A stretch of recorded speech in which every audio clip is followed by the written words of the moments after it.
Good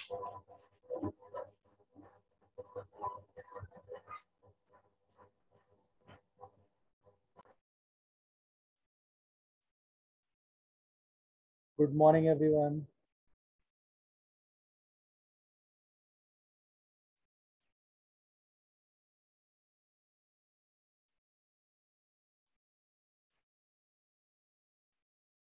आने दीजिए सभी को, फिर स्टार्ट करते हैं।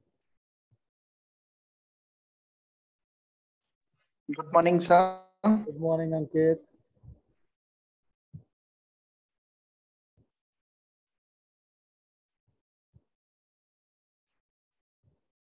कल कहाँ तक हम लोगों ने डिस्कस किया था?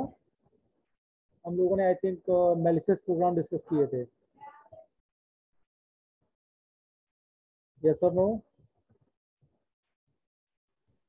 Yes sir. चलिए, तो आज फिर हम लोग आगे फायरवॉल डिस्कस करेंगे।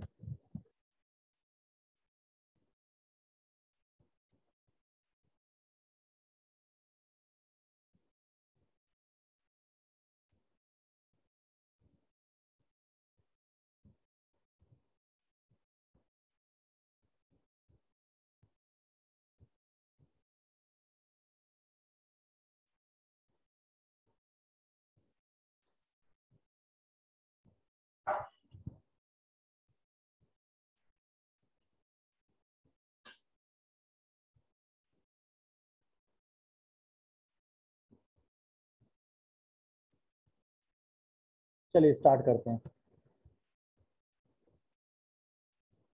So in last lecture we have discussed about the malicious program. So different category of malicious program we have discussed: need host program or independent. In need host programs, they required some host program to activate or to perform some unwanted activities. While in the case of independent program, there is no need any kind of host program. They are generating a multiple copies of itself and uh, send into the different network as well as threads. Next topic is firewall. What do you understand by firewall? Anyone? What is firewall?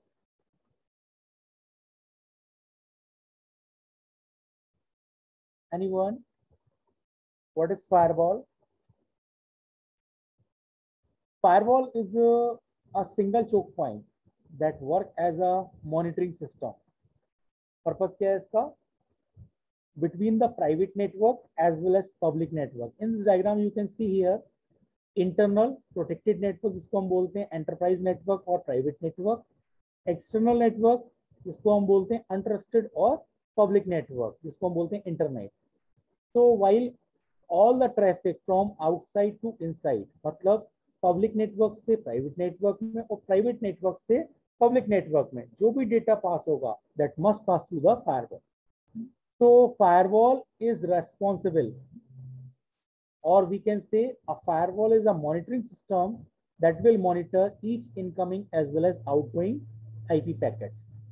So only authorized traffic is allowed. Firewall का purpose क्या है कि only authorized traffic, जो authorise होंगे बंदे वही allow होगा, बाकी सारा का सारा हमारा क्या हो जाएगा, डेटा ब्लॉक हो जाएगा.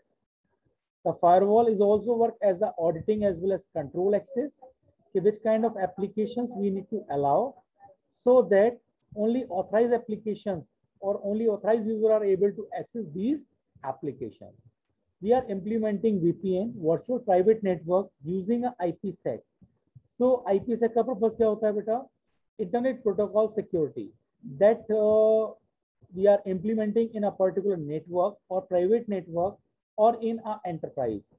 So with the help of VPN, virtual private network, we are establishing a tunnel between the different enterprise so that only IPsec enabled system are allowed to retrieve these information. Firewall advantage as well as limitations. Firewall cannot protect from attacks bypassing it. Purpose क्या है बेटा? Generally होता क्या है, ऐसा possible नहीं है कि कोई फायरवॉल को बाईपास कर दे, क्योंकि आपके पास जब एक ही इनकमिंग और आउटगोइंग पाथ है तो फायरवॉल कैसे बाईपास हो सकती है? तो एक अजम्पशंस है, if anybody is bypassing the firewall, firewall is not responsible. Second limitation, firewall cannot protect against internal threats. If suppose that authorized user in the private organizations, they are using pen drive or hard disk or any USB drives and transfer the malicious activity in the private organizations, then firewall is not responsible. Cannot protect against access a wireless local area network, cannot protect against malware imported by laptop, PDA or storage infected outside. अगर कोई बंदा outside बंदा जो authorized है, he or she is transferring a malicious activities or malware, firewall cannot identify or cannot protect, because firewall check the authentication. If the user is authorized, they will transfer complete segment of data from public network to private network. So different category of firewalls. There are generally broadly we are categorized firewall into three categories: packet filtering router, application level gateway, or circuit level gateway. These are the broad three categories. सबसे पहले आती है हमारी packet filtering router. What is the purpose of packet filtering router? Packet filtering router, we are apply a set of rules. हम क्या करते हैं, इस फायरवॉल के अंदर पैकेट फिल्टरिंग रूटर के अंदर सेट ऑफ रूल्स अप्लाई करते हैं. According to the set of rules, each incoming as well as outgoing packet either forwarded और discarded by the firewall. So firewall क्या करती है, उन सेट ऑफ रूल्स के बेसिस पे हर इनकमिंग और आउटगोइंग पैकेट को फिल्टर आउट करती है. तो डिफॉल्ट एक्शन, टू एक्शन होते हैं बेटा. पहली चीज तो ये है कि अगर कोई भी सेट ऑफ रूल से मैच नहीं कर रहा है और उसके अंदर कोई मैलिशियस एक्टिविटी है, तो फायरवॉल क्या करेगी, उस पैकेट को ब्लॉक कर देगी. दूसरी कंडीशंस क्या है, इफ सपोज दैट जो भी रूल्स है हमारे, उससे कोई भी पैकेट मैच नहीं कर रहा है सेट ऑफ रूल से, बट कोई भी मैलिशियस एक्टिविटी इन्वॉल्व नहीं है, तो फायरवॉल डिसाइड करेगी आइदर फॉरवर्ड और discard the packet. Second categories, ये देखिए normal example of packet filtering router. Interface, source IP, destination IP और डेस्टिनेशन पोर्ट. डेस्टिनेशन पोर्ट का पर्पस क्या होता है कि आप किस पोर्ट पर कौन सी एप्लीकेशंस को एग्जीक्यूट करा रहे हो, या किसी डेटा को रिट्रीव कर रहे हो, या डेटा को सेव कर रहे हो. Second category is application level gateway. What is the purpose of application level gateway, तो बताएगा. We have already discussed application level gateway. Ankit, what is the purpose of application level gateway? Ankit? Yes, sir. What is the purpose of application level gateway? नहीं याद है, चलिए मैं बताता हूँ. In application level gateway work as a proxy server. Here we are using the different protocol. अगर आपने network में प्रोटोकॉल पढ़ा होगा, ISO मॉडल और TCP/IP मॉडल पढ़ा होगा. TCP/IP, transmission control protocol / internet protocol.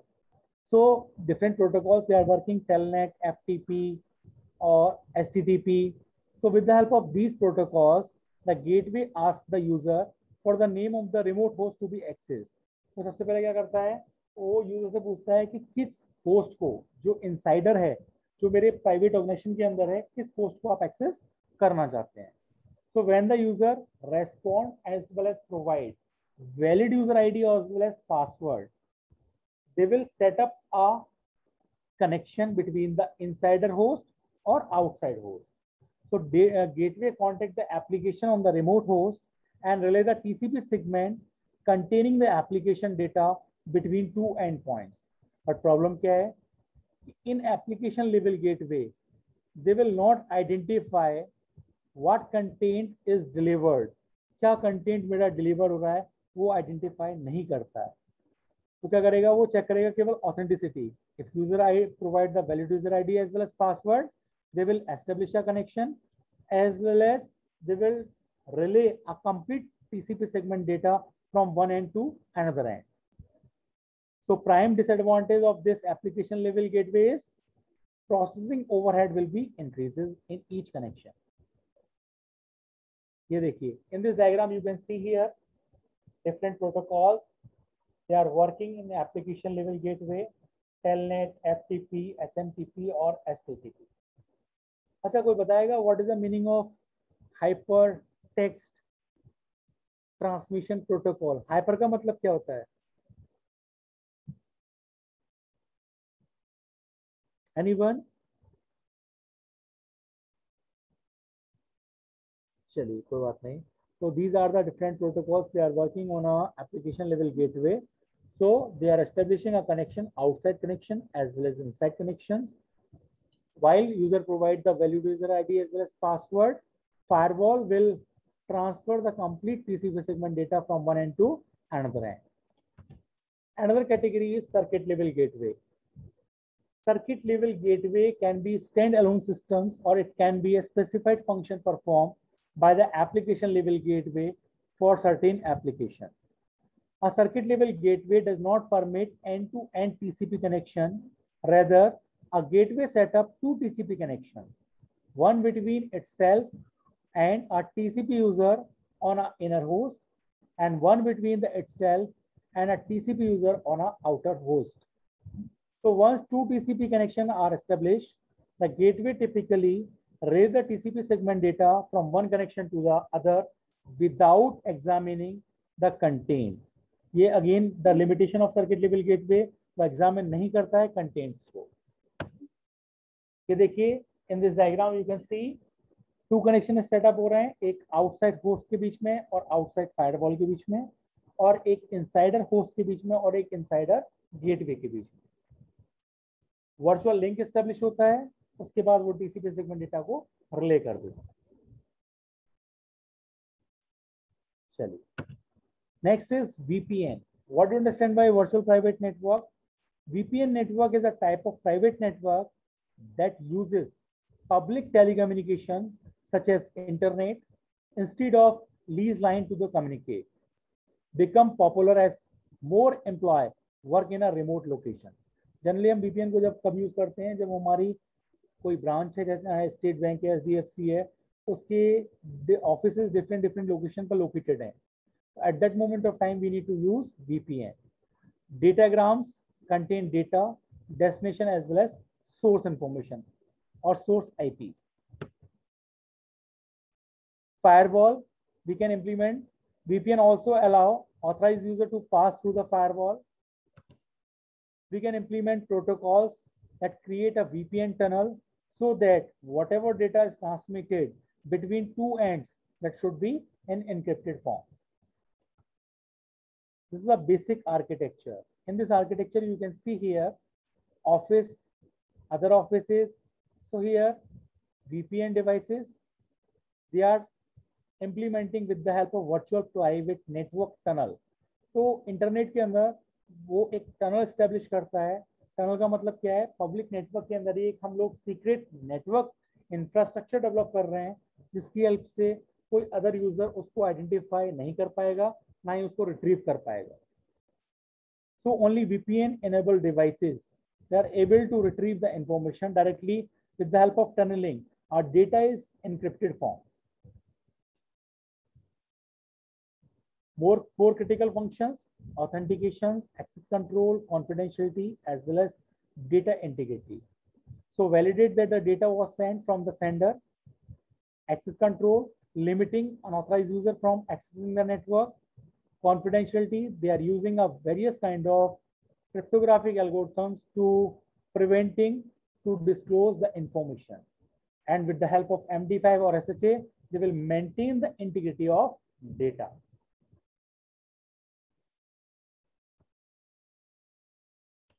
Encryption we have already discussed. Digital signatures. अब tunnelling कैसे काम करता है बेटा? Host X create the packet and insert its own IP address at the source and IP address of host Y as a destination address. Host X ने क्या create किया बेटा? Packet create किया, insert किया अपना own IP address at the source as well as destination address of Y host. When the packet reaches the firewall 1, जब भी firewall के पास पैकेट पहुंचेगा, firewall क्या करेगा? It add new header to the packet. वो एक नया header इंक्लूड कर देगा. So firewall 1 changes the source destination from host X to its own address. तो उसका benefit क्या है कि in between if anybody identify or capturing the packet could not able to identify the source and destination address from host Y to the firewall 2. तो वो क्या करेगा, अपना एड्रेस डिफाइन करेगा फायरवॉल का, और जिस फायरवॉल पे जाना है उसका एड्रेस डिफाइन करेगा rather than the destination address of Y. It also performs the packet encryption as well as authentications depending upon the setting, as well as sends the modified packet over the internet. यहाँ तक बेटा कोई doubt, यहाँ तक कोई question हो, you may ask. Anybody, any questions you may ask? चलिए next हम लोग डिस्कस करते हैं types of payment system. Cash, cheque, credit card, stored values. तो these are the different payment systems जिनको हम लोग पहले यूज करते थे, आज भी यूज करते हैं, ऐसी बात नहीं है. बट आज की डेट में अगर हम आज की डेट में देखें, लॉकडाउन की कंडीशंस में most of the person they are using online banking system और mobile apps are available to perform various kind of transaction. सबसे पहले हम बात करते हैं कैश की. कैश क्या है बेटा? Legal tender defined by the national authority to represent a value. Generally होता क्या है, जो हमारी गवर्नमेंट है वो डिसाइड करती है उसकी वैल्यू को. Most common form of payment in terms of number of transactions. Generally small transactions के लिए हम कैश का यूज करते हैं. Instantly convertible into the other form of values without intermediation of any kind. आपको अगर ध्यान हो, आपने बार्टर सिस्टम पढ़ा होगा. पहले क्या होता था कि हम जौ के बदले या गेहूं के बदले किसी भी चीज को परचेज करते थे नहीं करते थे. लिमिटेशंस क्या है? इजीली स्टोलन, कोई भी चुरा सकता है. Limited to the smaller transaction. अगर आपको करोड़ों रुपए का या लाखों रुपए का ट्रांजेक्शन करना है तो उसके लिए कैश पॉसिबल नहीं है कि आप कैश ट्रांसफर करें या कैश लेके जाएं इतना बड़ा. Checking transfer, fund transfer directly via sign draft और cheque from consumer checking account to a merchant और अदर इंडिविजुअल्स. जनरली आज भी हम लोग डीडी और चेक का यूज करते हैं बड़ी ट्रांजेक्शन्स के लिए. जो वेंडर्स होते हैं, जो मर्चेंट्स होते हैं, they are using cheque as well as DD. Can be used for both small as well as large transactions. No acronyms required third party intervention. Bank introduce security risk for merchant, forgeries, stop payments, so authentications typically required. Credit card. आज की date में most of the people they are using the credit card. Represent an account that extend credit to the consumers, permitting consumers to purchase items while deferring payments and allow consumers to make payment to a multiple vendors at a one time. But credit card आज की date में तो safe है क्योंकि they are using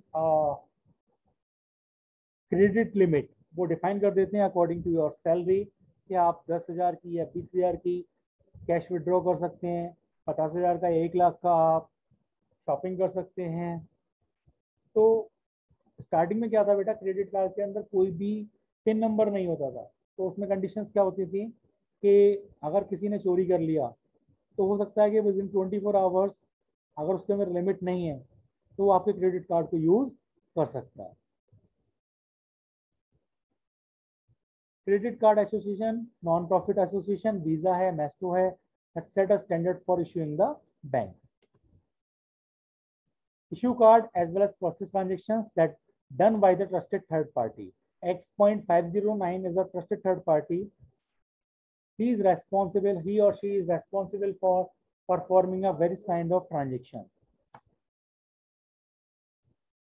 Processing centers, clearing house, handle a verification of account as well as balance. Next one is stored value. What would stand by stored value? Account credited by depositing funds into an account from which funds are paid out or withdraw as needed. Example, debit card, gift certificate, prepaid cards, smart card. Debit cards immediately debit a checking or other demands deposit account. इसको आप जब use कर सकते हैं जब भी आपके account में पैसा होगा। ऐसा नहीं है आपके अकाउंट में पैसा नहीं है फिर भी आप परचेजिंग कर रहे हैं गुड्स एंड सर्विसेज की। Online payment system, credit card are dominant from online payments, accounting from 80% of online payment in 2005. In today's time, 80% or we can say 90% are users who are using online payment systems. New form of electronic payment system, digital cash, online stored value systems, digital credit accounts, digital checking.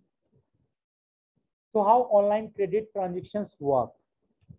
In this diagram, you can see here consumer make purchase. Consumer क्या है, वो कोई भी goods and services purchase करना चाहता है किससे, merchant से। तो वो क्या करेगा, रिक्वेस्ट करेगा, they will establish a connection. आप देखिए second message, SSL provide secure connection through the internet to the merchant server. तो कंज्यूमर को क्या चाहिए, इंटरनेट कनेक्शन चाहिए, जिसकी हेल्प से वो क्या करेगा, एक एसएसएल कनेक्शन एस्टेब्लिश करेगा किसके बीच में, कंज्यूमर और मर्चेंट के बीच में। एसएसएल की फुल फॉर्म क्या होती है, तो बताएगा anyone, what is the full form of SSL? Ankit? Secure socket layer sir. Secure socket layer sir. Secure socket layer.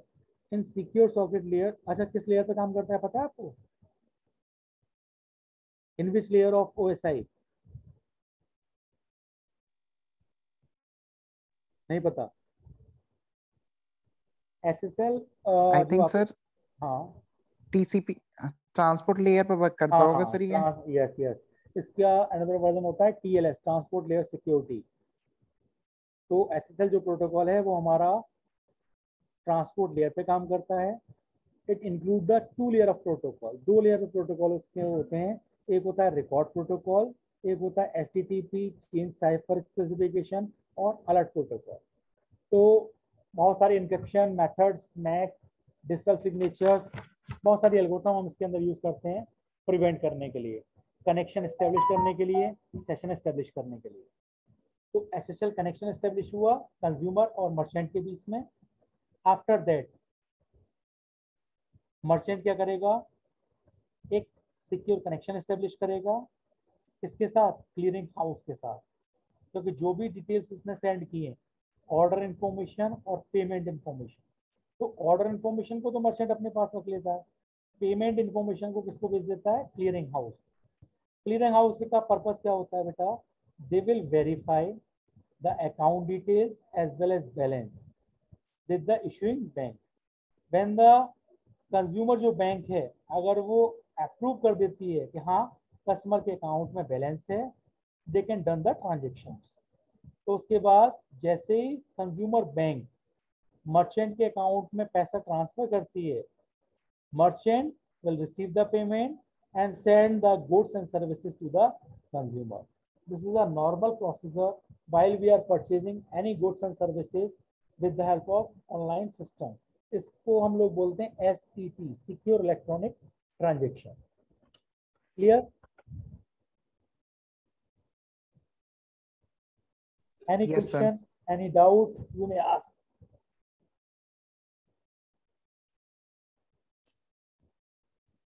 Next one is digital cash.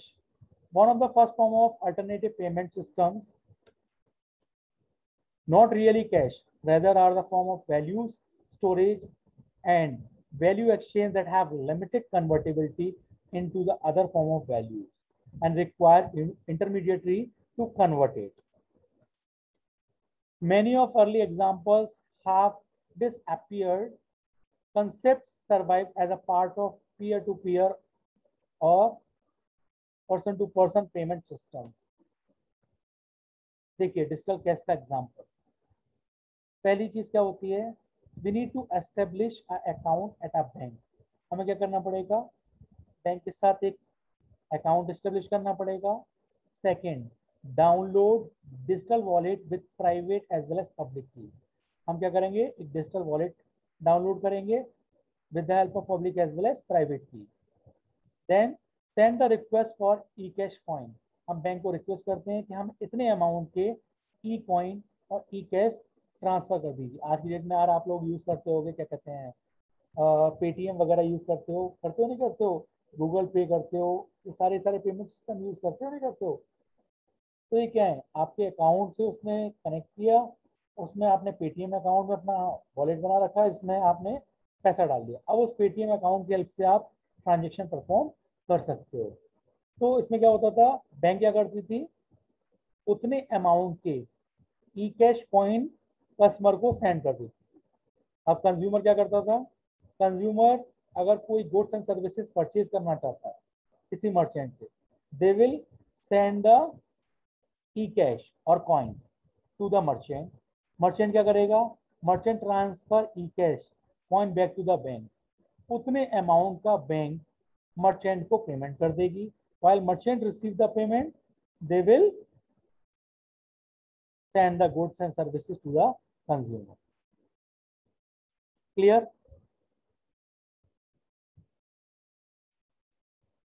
Is it clear बेटा? आप लोग बोलते नहीं है, मैं ही बोलता रहता हूँ। Yes sir. मैं ही क्वेश्चन पूछता रहता हूँ, मैं ही आंसर देता रहता हूँ। चलिए कोई बात नहीं। अब बात आती है बेटा स्मार्ट कार्ड की, और जिसको हम बोलते हैं stored value system. So another kind of stored value system based on credit card size plastic card that have an embedded chip that store personal information. तो ये दो तरीके के होते हैं हमारे, कॉन्टैक्ट और कॉन्टैक्टलेस। कॉन्टैक्ट का मतलब क्या होता है, we required some machine, we need to insert the card, then they will read the information. जैसे मॉन्डेक्स है, ऑक्टोपस है। तो देखिए ये क्या है हमारा एग्जांपल, ये कार्ड के अंदर चिप लगी हुई है, IC chip, integrated circuit chip. We need to insert this card into the machine. Machine किससे कनेक्टेड होगी, हमारे कंप्यूटर सिस्टम से। उसके बाद they will read all the information. दूसरे होते हैं हमारे कॉन्टेक्टलेस, वाईफाई डिवाइसेस हैं, आपको इंसर्ट करने की जरूरत नहीं है, डायरेक्टली आप उसके पास लेके जाइए, दे will read all the information. Clear? These are work on the radio frequencies.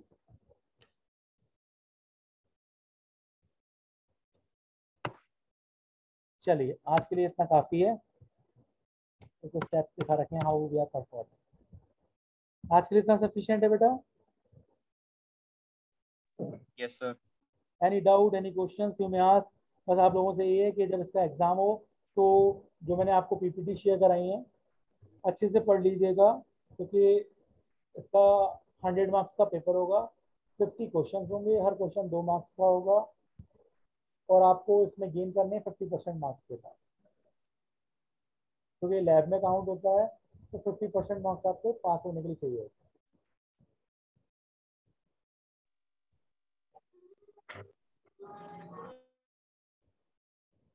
वैसे यार आप लोग सीएस के स्टूडेंट हैं तो आप लोगों को प्रॉब्लम नहीं है, जनरली प्रॉब्लम्स होती है मैकेनिकल सिविल्स के साथ, क्योंकि ये कोर्स जो है वो अवेयरनेस कोर्स है, ये हर ब्रांच में चलता है, चाहे आपकी मैकेनिकल हो, चाहे सिविल हो, इलेक्ट्रॉनिक्स हो।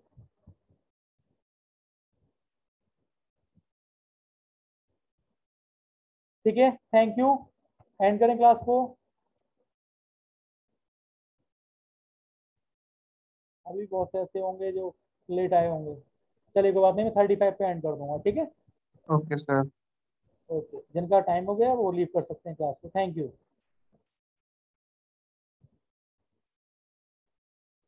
If you have any doubt, I am giving you 5 minutes for questioning as well as answer.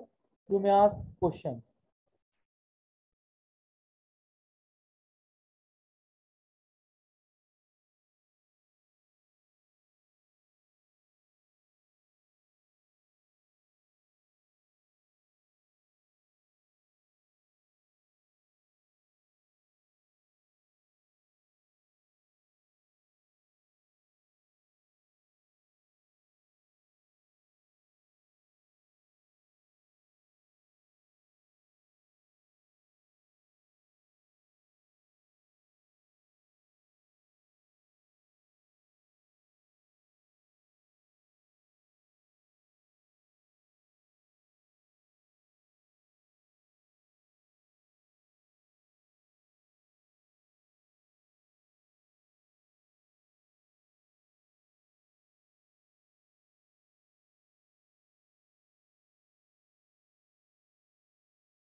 बेटा आज तो अगर आप 12 बजे ज्वाइन करेंगे तो आप कहेंगे 1 बजे तक क्लासेस ले लीजिए, वो मेरे लिए पॉसिबल नहीं है। मैंने आपको पहले ही स्टार्टिंग से बता रखा है 11 बजे टाइम है, और एट मैक्स 11:40 पे मैं क्लास को एंड कर दूंगा।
दिव्यांशु राय, बेटा जॉब स्कोप इस साइबर सिक्योरिटी के अंदर बहुत है, लेकिन इसके लिए कंडीशंस क्या होती है, स्टूडेंट्स एज्यूमिंग दैट ये cyber security means only hacking, मतलब हम किसी का अकाउंट हैक कर लें, किसी का ईमेल आईडी पासवर्ड ले लें, किसी के फंड को ट्रांसफर कर लें।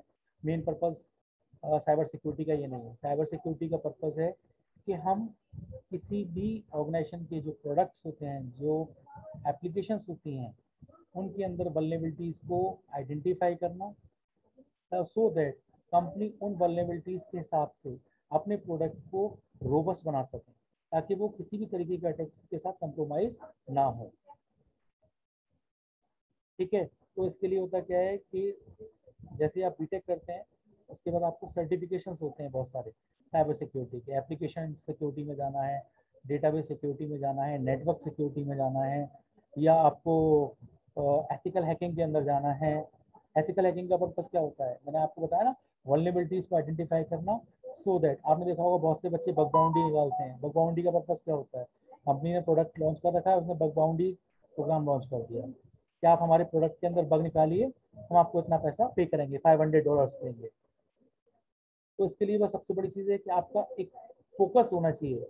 जैसे हम मशीन लर्निंग पढ़ते हैं या क्लाउड कंप्यूटिंग पढ़ते हैं, भाई नॉर्मल कंप्यूटर साइंस है, कंप्यूटर साइंस तो हम पढ़ ही रहे हैं, लेकिन थर्ड ईयर में जब आप जाएंगे या फाइनल ईयर में जब जाओगे, तो हो सकता है इंटरव्यू में या कोई कंपनी ऐसी आए जो साइबर सिक्योरिटी एक्सपर्ट मांगती हैं, बहुत सारी कंपनी मांगती हैं। इनिशियल लेवल पे, फ्रेशर लेवल पे good knowledge, fundamental good knowledge must be required.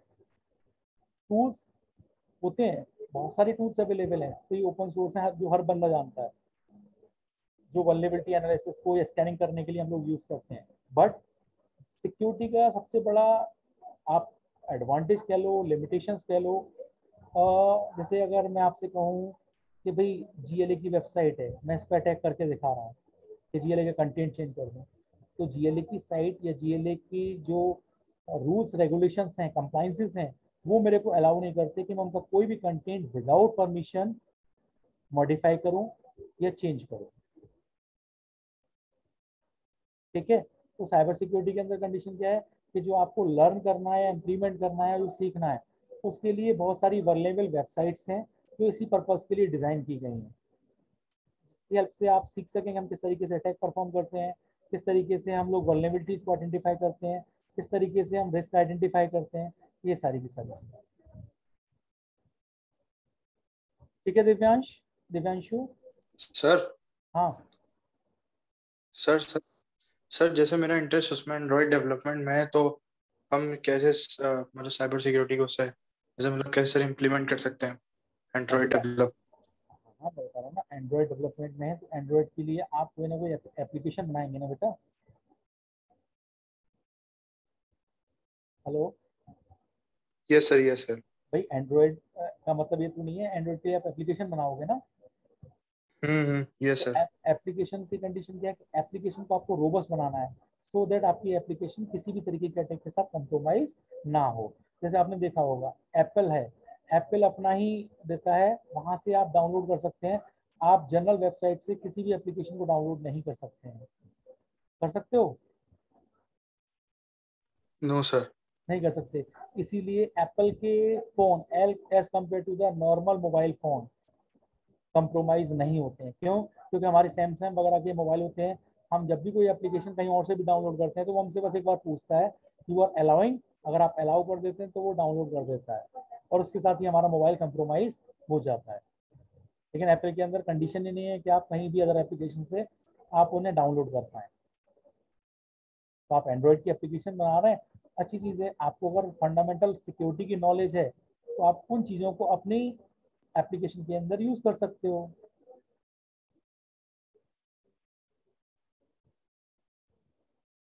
देखो बेटा, वेबसाइट बनाना, आप अगर आप से मैं एक नॉर्मल सी बात पूछूं कि आज की डेट में वेबसाइट तो हर कोई बना सकता है। भाई 12th का स्टूडेंट है, 12th लेवल का स्टूडेंट है, इसने HTML जावास्क्रिप्ट ये सारी लैंग्वेजेस पढ़ी हैं, वो इजीली वेबसाइट डेवलप कर लेगा। यस और नो?